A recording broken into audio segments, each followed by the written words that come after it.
Breaking news Delhi AP భవన్లోని అక్రమ నిర్మాణాలు కూల్చేశారు అధికారులు. ఏపీ భవన్ ప్రాంగణంలో అక్రమంగా నివాసం ఉంటున్న గుడి మసీదు నిర్వాహకులను ఖాళీ చేయించారు. గుడి మసీదులను ఆక్రమించి నిర్మించిన కట్టడాలను నేలమట్టం చేశారు.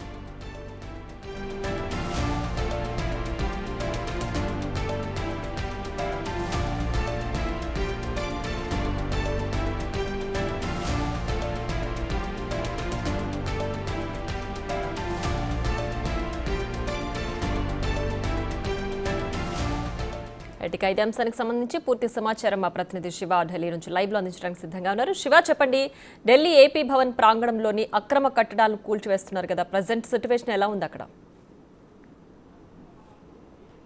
రైట్ ప్రియా, ఏదైతే ఏపీ భవన్లో న్యూఢిల్లీలోని ఏపీ భవన్లో ఇక్కడ తెలుగు వారందరూ కూడా ఉంటారు. ఇక్కడ దానికి సంబంధించిన కొంతమంది కాంట్రాక్ట్ ఉద్యోగులందరూ కూడా ఇక్కడ కొంత ఖాళీగా ఉన్న ప్రదేశంలో నిర్మాణాలు ఏర్పాటు చేసుకోవడం కానీ వారితో పాటు వారి బంధువులు కానీ ఇక్కడ నిర్మాణాలు ఏర్పాటు చేసుకుని ఇక్కడ నివాసం ఉంటున్నారు. దానికి సంబంధించి ఏపీ భవన్ అధికారులు వాటి నిర్మాణాలు కూల్చివేస్తున్నారు. ప్రజెంట్ మనం నిర్మాణాలు కూల్చేసిన ప్రదేశం వద్ద మనం చూస్తున్నాం. ఇక్కడ గత నెల రోజుల క్రితం వరకు కూడా ఇక్కడ కొంతమంది నివాసం ఉంటూ ఉండేవారు. దానికి సంబంధించి వారికి నోటీసులు జారీ చేసిన నేపథ్యంలో వారందరూ కూడా ఖాళీ చేసి వెళ్ళిపోయారు.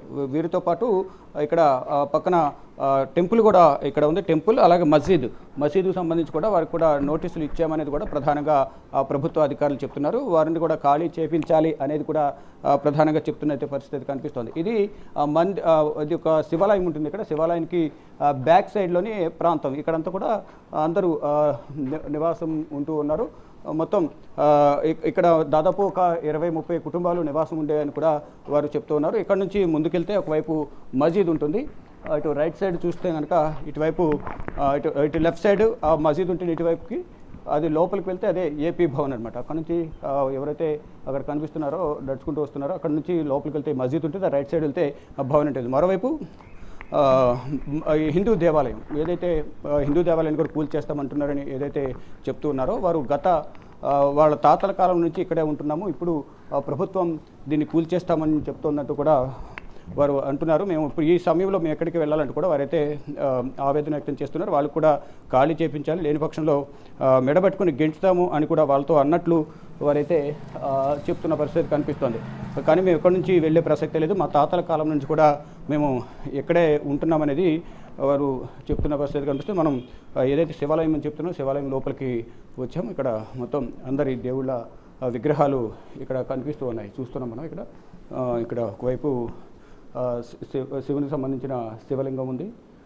శివుడికి సంబంధించిన మొత్తం హిందువులకు సంబంధించిన అదే మొత్తం అన్ని దేవుళ్ళు మొత్తం ఇక్కడ ఉన్నాయి. దుర్గామాత, వెంకటేశ్వర స్వామి, శ్రీకృష్ణుడు, శ్రీరాముడు ఇవన్నీ కూడా ఇటువైపు, మరోవైపు దుర్గమ్మ తల్లి, సాయిబాబా అందరికి సంబంధించిన విగ్రహాలు, ఫొటోస్ అన్నీ కూడా ఉన్నాయి. దీనికి సంబంధించి మేము గత కొన్ని సంవత్సరాలుగా కూడా మేము ఇక్కడ పూజలు చేస్తూ ఇక్కడే నివాసం ఉంటున్నాం. కానీ ఇప్పుడు మా కుటుంబ సభ్యులను అందరినీ కూడా ఇక్కడి నుంచి ఖాళీ చేసి వెళ్ళిపోవాలి అనేది కూడా ప్రభుత్వం చెప్తోంది. కానీ మేము ఇప్పటికప్పుడు ఇక్కడి నుంచి వెళ్ళాలంటే ఎలాగ అనేది కూడా వారు ఎప్పటి నుంచో ఉంటున్నాం కాబట్టి మేము ఇక్కడి నుంచి ఖాళీ చేసి వెళ్ళలేము అనేది చెప్తున్నారు. కానీ వాళ్ళు జబర్దస్త్గా అంటే మాతో వచ్చి ఫైట్ చేసి అంటే గొడవపడి మరీ మమ్మల్ని ఇక్కడి నుంచి ఖాళీ చేయించాలని కూడా వారు చూస్తున్నారంటూ కూడా వారు చెప్తున్నారు. ప్రజెంట్ చూస్తూ ఉన్నాం ఈ గుడి నిర్వాహకులు ఉన్నారు ఇక్కడ. వారిని అడిగి అసలు ఏం జరిగింది, వీళ్ళు ఎప్పటి నుంచి ఉంటున్నారు, గవర్నమెంట్ ఏం చెప్తుంది, ప్రభుత్వ అధికారులు ఏం చెప్తున్నారు, వారి మాటలను అడిగి తెలుసుకుందాం.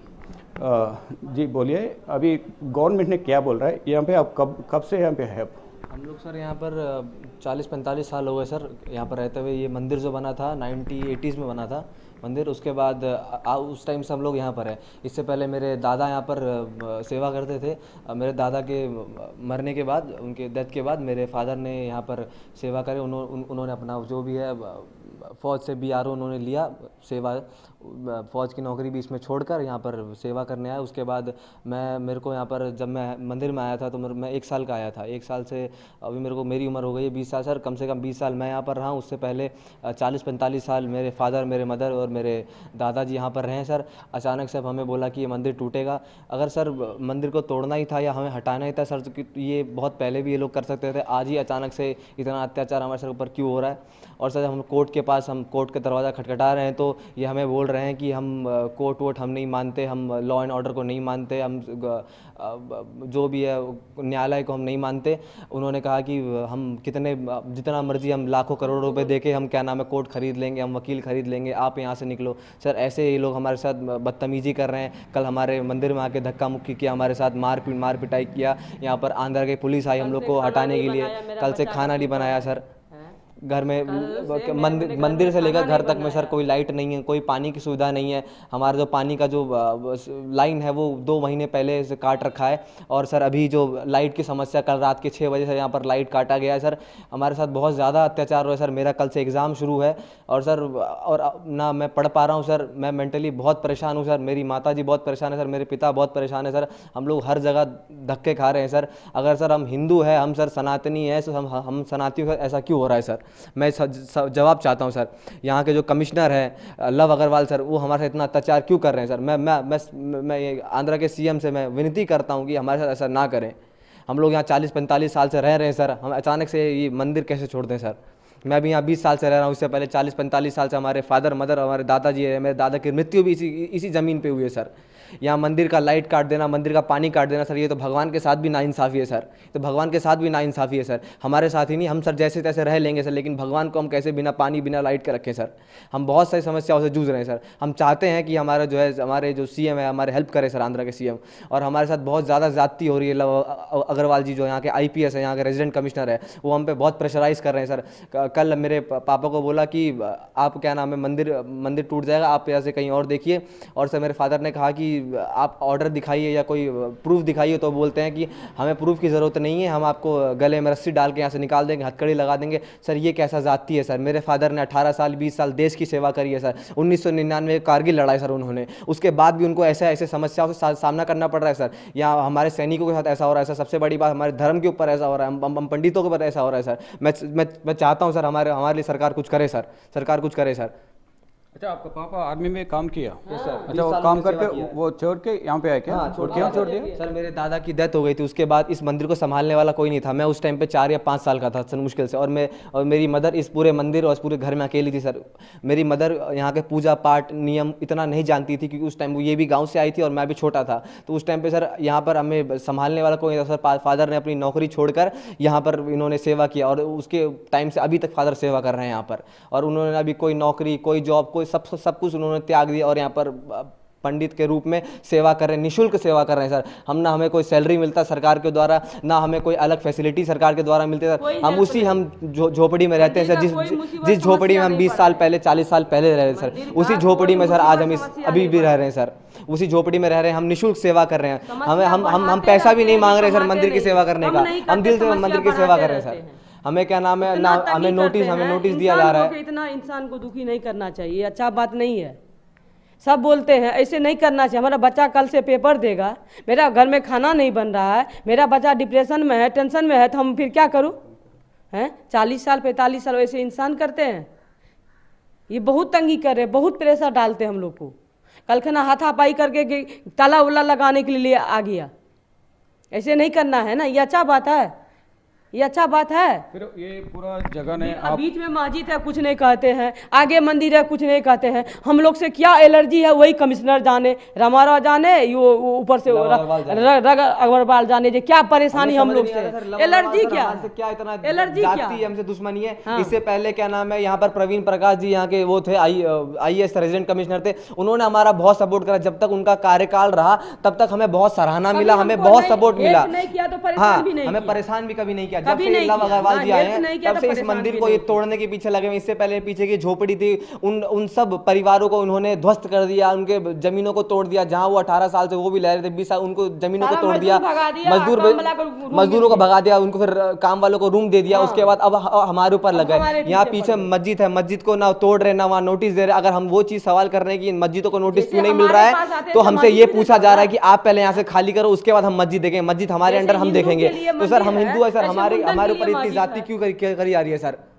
ప్రధానంగా వీళ్ళు చెప్పేది ఏంటంటే వారి తండ్రి వాళ్ళ తాతగారు ఇక్కడ ఉండేవాళ్ళు. తాతగారు తర్వాత ఆయన చనిపోవడం ద్వారా బోర్డర్లో నా తండ్రి సైనికుడిగా పనిచేసేవారు, ఇక్కడ వేరే ఆప్షన్ లేక తన మొత్తం అంటే వారి తాతగారు చనిపోయిన నేపథ్యంలోనే మళ్ళీ తన తండ్రి ఇక్కడికి వచ్చి తన తాత చేసిన వృత్తినే అంటే ఏదైతే దేవాలయంలో పూజ చేస్తున్నారో అదే తన తండ్రి చేస్తున్నారు. కానీ 40 సంవత్సరాలుగా లేని ఆక్రమణ నిర్మాణాలు ఇప్పుడు ఎందుకు వచ్చాయి, ఒక దేశం కోసం పనిచేసిన సైనికుడి పట్ల ఈ విధంగా ఎందుకు వ్యవహరిస్తున్నారు అనేది రెసిడెంట్ కమిషనర్ పైన అలాగే ఏపీ భవన్ అధికారుల పైన కూడా కొంత వారు వ్యవహరిస్తున్న తీరు పట్ల వీరు ఆవేదన వ్యక్తం చేస్తున్న పరిస్థితి కనిపిస్తుంది. గత 2 నెలల నుంచి కూడా వీళ్ళకి కరెంట్ లేదు, నిన్నటి నుంచి కంప్లీట్గా కరెంటు కట్ చేశారు, వాటర్ రానివ్వట్లేదు, ఇబ్బందులు గురి చేస్తున్నారు. రేపటి నుంచి తను ఎగ్జామ్ ఉంది, తనకి ఏదైతే మనతో ఉన్నారో ఇతనికి ఎగ్జామ్ ఉంది, రేపటి నుంచి మళ్ళీ వచ్చే నెల 13 వరకు కూడా ఎగ్జామ్ ఉంది. కానీ దీనివల్ల ఏ విధంగా ఇబ్బందులు గురి చేయడం వల్ల నేను ఎగ్జామ్ కూడా ప్రిపేర్ కాలేకపోతున్నానని కూడా వారు చెప్తూ ఉన్నారు. అవి आपको पापा भी है ना अभी थोड़ी देर पहले, अभी वो कहाँ गए? मेरे फादर अभी किसी काम से उनको पुलिस स्टेशन बुलाया गया तो वहाँ उस काम के लिए गए हैं सर। फादर को बुलाया गया था पुलिस स्टेशन से। अब सर मुझे नहीं पता, अभी फिलहाल कुछ देर पहले वो निकले यहाँ से, पूरे दिन मंदिर में थे, कई लोग आए उनसे बात किया और वहीं यहीं पर थे मंदिर में। फिर आप गवर्नमेंट से क्या पूछना चाहते हैं आप? सर मैं गवर्नमेंट से सवाल करना चाहता हूँ सर कि हमसे प्रॉब्लम क्या है सर? हम 40 साल 45 साल यहाँ रहे तो सर 40-45 साल आपको सर याद नहीं आया कि ये मंदिर को आपको तोड़ना है या हटाना है? सर 40-45 साल से पहले आपको याद नहीं आया सर? ये 40 साल के बाद आपको क्यों याद आया? सर मैं यहाँ पर 1 साल का था तब मैं यहाँ पर आया। मेरे फादर जब छोटे थे तब यहाँ रहते थे वो। मेरे दादा की मृत्यु भी इसी धरती में, मेरे दादा की मृत्यु मेरे फादर के बाद और भी ऑप्शन थे, फौज के बाद और भी ऑप्शन थे उनके पास जॉब के, लेकिन फिर भी उन्होंने प्रायोरिटी दिया, सिर्फ और सिर्फ मंदिर को प्रायोरिटी दिया। क्यों? क्योंकि वो ब्राह्मण है सर, वो अपने कर्म से कभी नहीं भागते सर, ना भागे।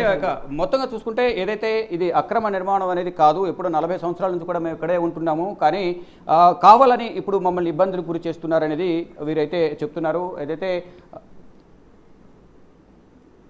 రైట్ మొత్తం ఇక్కడ అంటే ఈ మందిరితో పాటు ఇక్కడ ఉన్న నిర్మాణాలు కూడా ఏదైతే అక్రమ నిర్మాణాలు ఏవైతే ఉన్నాయో ఆ నిర్మాణాలకు సంబంధించి కూడా ఇక్కడ ప్రభుత్వం నిర్ణయాలు తీసుకున్నారు. దానికి సంబంధించి ఇప్పటికే మనం స్టార్టింగ్లోనే చూపించాం విజువల్స్ ఏవైతే విజువల్స్ కూడా అక్రమ నిర్మాణాలు ఏవైతే ఉన్నాయో ఆ నిర్మాణాలన్నీ కూడా కూల్చివేశారు. దీంతో పాటు పక్కన మసీద్ కూడా ఉంది, దానికి కూడా నోటీసులు జారీ చేశారనేది కూడా ఏపీ భవన్ అధికారులు చెప్తున్నారు. అంటే ఎప్పటికీ దీనికి సంబంధించి తదుపరి నిర్ణయం తీసుకుంటారు ఏంటనేది కూడా చూడాల్సి ఉంది. కానీ ఇప్పటికే ఈ అక్రమ నిర్మాణాలకు సంబంధించి ఎక్కడైతే భవన్లో ఉన్న అక్రమ నిర్మాణాలను కూల్చేస్తున్నారో దాంట్లో ఈ అక్రమ నిర్మాణాల పక్కనే ఈ మందిర్ కూడా ఉంది. ఈ నేపథ్యంలో వారికి నోటీసులు ఇచ్చామనేది ఏపీ భవన్ అధికారులు అయితే చెప్తూ ఉన్నారు. కానీ మేము ఎప్పటి నుంచి ఉన్నాం కాబట్టి దీనికి ఆల్టర్నేటివ్ ఏమైనా చూపించాలి, గవర్నమెంట్ ఏమైనా ఆల్టర్నేటివ్ ఇక్కడ కాకుండా వేరే ఏమైనా ఇస్తే మాకు బాగుంటుంది, ఏ ఆధారం లేదనేది కూడా వారు చెప్తూ ఉన్నారు. రైట్ శివ.